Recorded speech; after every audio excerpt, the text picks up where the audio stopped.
Welcome back to the Making Sense of Money podcast presented to you by P1FCU, where we tackle all the financial topics that matter the most to you.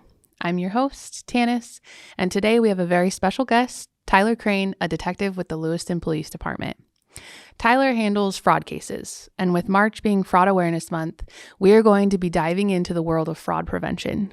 So welcome, Tyler. Thank you. Thank you very much for being here today. It's good to be here. Yes, taking your time to come and educate us about fraud and what we can do to prevent, as much as we can do to prevent it in the world we live in today is very appreciated. So thank you. Absolutely. Let's just start with your background. Can you tell us a little bit about the role as your role as detective with LPD? Yeah, so I currently work general investigations. So, that includes a lot of fraud and financial crimes, property crimes, violent crimes. So a lot of different areas. And I've been with the Lewiston Police Department for almost 11 years, and I've spent, I think, almost 8 of that in detectives. So Gotcha. Okay. So it's probably, what you see in the community is probably different as far as fraud than bigger communities, or what does it look like for our small community? I feel like we may actually see more than some bigger communities, specifically because of maybe the concentration of older folks in this valley. Sure. So would you say that type of fraud is like the most fraud you see? Yeah, I think typically older people are targeted more.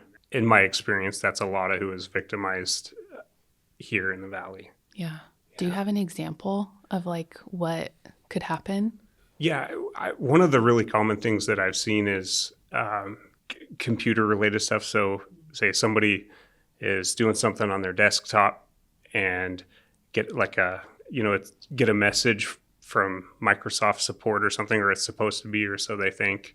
And then, a phone number to call, kind of baiting them that way. And, and then people calling and believing they're speaking to a representative or more than one representative from Microsoft tech support and fishing for personal information, account numbers, and that sort of thing. Right.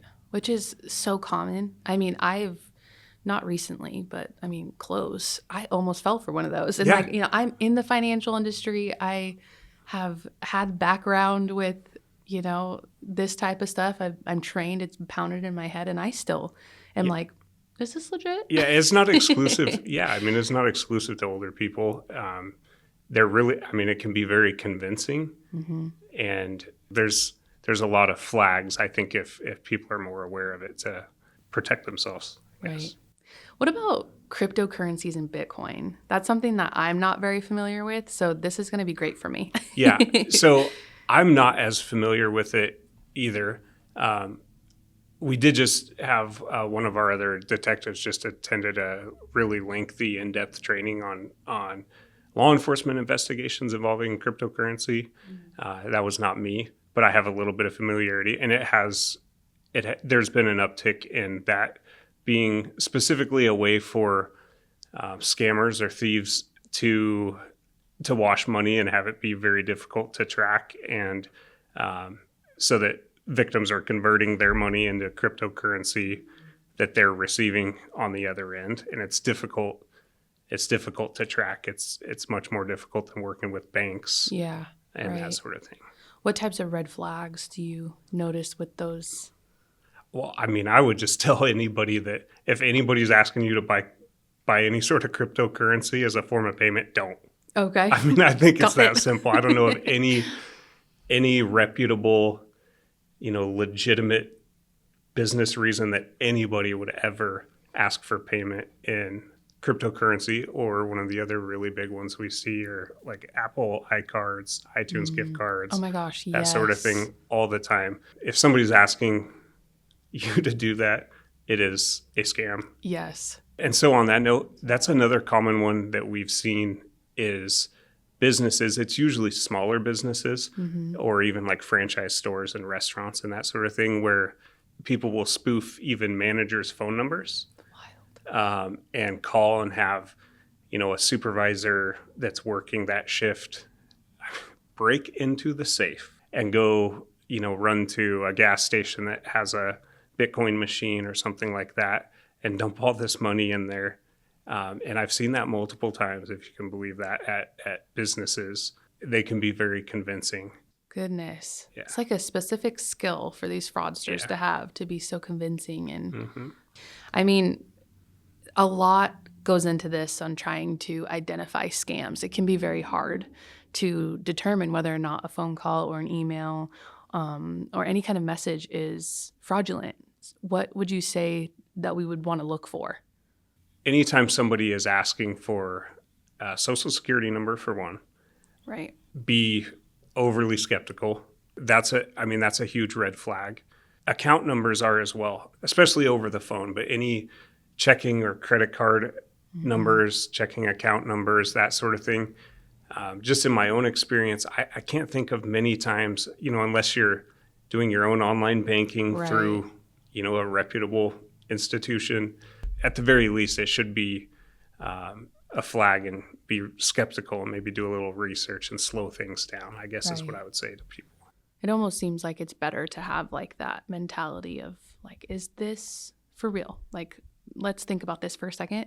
Yeah. And when you say that, I think most of the victims I've talked to that whether it's an identity theft thing or just a scam, and fraud, almost every one of them tells me, I thought it was weird. It didn't feel right. And that's the biggest thing I would say. Like if you get that feeling, trust your gut. It's not right. Yeah. It's trust not, your gut period. for sure. Yeah. It's always better to be cautious and better safe than sorry. Yeah. What about some best practices for protecting personal information online and in person? Personal information, unfortunately, you can Google people and find more than we wish, was out there. But, social security numbers, account numbers, those sort of things, I just wouldn't provide that information. Yeah. That's one of the big things, I guess, would be do some of those things, like vet who you're talking to. And if you're skeptical about it, do some research and slow it down. Don't fall for it, I guess. Right. What is one piece of advice that you wish more people knew about fraud? It's very difficult on the back end for law enforcement to recover money, because typically a lot of these scams are not even being conducted in the United States, right? There are some that are, but typically it's people overseas. With advances in technology, why we've seen such a huge uptick in fraud, because it makes it much easier for people overseas all around the world to defraud people in other locations around the world. So it's really difficult to get money back. It's often really difficult to even criminally charge somebody. Right. Again, just the trust in your gut and being careful and being skeptical. The uptick in technology or advances in technology, I don't think has changed what information is required. Like if we turn the clock back 20 years, you're not asked for any more information now, whether it's by a financial institution or any other business. They don't require more information. So when you're being asked for things like your social security number or even account balances or things like that, right? Whoever needs to know, who would ever need to know that? Yeah, it's almost like the common sense factor there sometimes can be blurry. Yeah. But that's one of the biggest things that I know that I will try to instill in my children is the trust your gut. I think that's huge. Yep, absolutely. A big takeaway from that. If someone was to experience this type of fraud or any type of fraud, would you say their first step would be to come call you guys, let you know? Yeah, I think that's exactly what I would say. So I know I've sat here and said that it can be really difficult to investigate. Sometimes, very difficult to recover any of that money or even criminally charge somebody. That doesn't mean it's impossible. Right.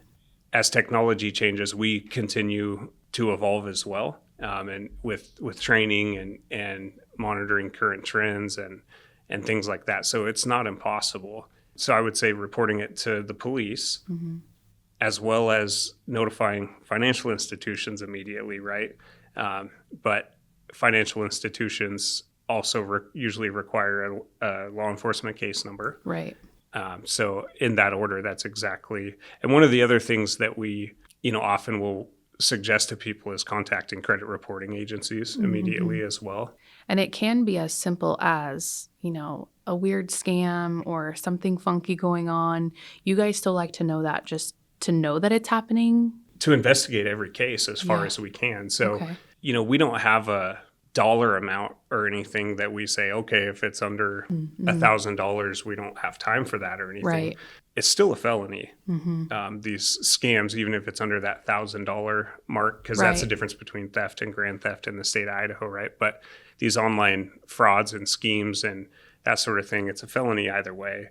So we'll investigate them as long as we have enough, kind of pursue all leads. So that usually is writing search warrants or doing administrative subpoenas to banks where the money gets transferred to include, Bitcoin or other cryptocurrency institutions, and we'll take them as far as we can. I could only imagine. So, really, besides the international stuff, no case is too small to try to find the bad guys. No. Okay, that's reassuring. Yeah. Without giving too much detail, of course, respecting privacy of everyone involved, but can you tell us about one of the more interesting cases of fraud that you've ever experienced in your career? There's been a lot. One of the ones Sure. that I guess, that I would bring up is because it had some success. It was older couple that wrote a monthly check to I think it was a radio company, like a religious-based radio company back east. And long story short, these poor folks, it was over $100,000 out of a checking account. But it was two of these checks that were written for a small amount and mailed to this radio company back east. They got intercepted in the mail or out of the mailbox in a larger city back east. And then the checks were washed and rewritten and cashed in person at two different banks there. But in a case like that, we took the initial report and wrote some search warrants and then got some information. And then we work with other agencies. So I would just forward all of that to a detective in the agency back there that they followed up on and tracked the guy down. So you got him. Yeah. But that was a state, that was based in the United States. Right. Even though it was like two separate sides of. Yeah. It was Baltimore, Maryland. Holy cow. Yeah. That's intense. Yeah. Wow. And I will say, it's not universal as far as when I say that LPD doesn't have a dollar amount sort of a thing. As you can imagine, Baltimore is a little busier, has a little more going on there. They were happy to help, and it was, it's a significant amount of money. That's not always the case with a lot of bigger agencies because, I think law enforcement around the country is understaffed, and trying to, so yeah, you kind of have to prioritize the violent crimes and crimes against people, even though there's victims in these cases, ahead of property crimes and financial crimes. So I'm sure that was pretty rewarding. It was. Yeah, it was. That's really cool. Before we wrap up, we have one question that we ask all of our guests, and that is, what is one thing that you wish you would have known about money earlier in life? Save more, spend less. Honestly, though. Yeah. I think saving and having a plan is it. I think it's huge because I'm no financial advisor, but I do know that with saving and investing money, time, the longer the better. Right. So start younger and with compounding interest, and that's sure. Time is of the essence. Absolutely. So. No, it's a great tip. Great tip. Well, thank you, Tyler, for the insightful conversation and sharing your expertise. I know that a lot of us are going to benefit from that. So thank you so much. Absolutely. Thanks for having me. Of course. And thank you to everyone for tuning in. We hope you learned something new today and feel one step closer to making sense of money. Don't forget to subscribe and check out our newsletter at p1fcu.org. We'll see you next time.